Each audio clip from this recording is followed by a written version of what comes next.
if you are constantly ingesting alcohol and your liver is having to break down ethanol and acetaldehyde constantly over years and years, eventually you start to deplete the enzymes in your liver that break them down.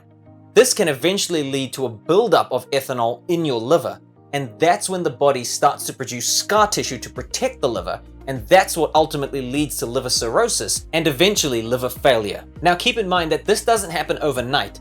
It would take somebody around 5 to 10 years of consistent drinking, even in small amounts, to cause any significant damage. But one of the biggest problems with the liver is how tough and resilient of an organ it actually is.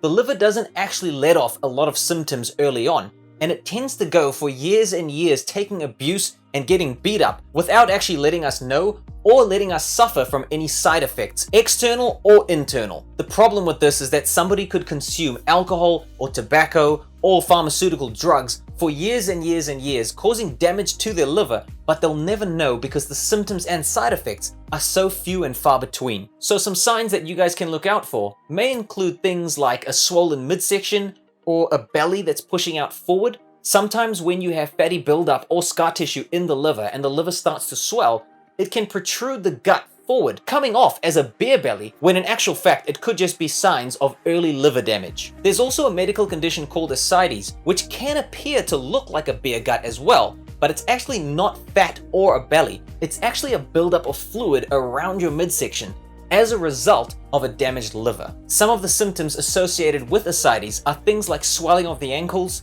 shortness of breath, digestive issues such as bloating, constipation, indigestion, and even back pain. And then some of the more common ones around liver damage and liver issues are things like arthritis or joint pain, jaundice or yellow coloring of the eyes or yellow coloring of the skin, and issues around unbalanced hormone levels, as damage to the liver can really offset a male or a female's hormone production.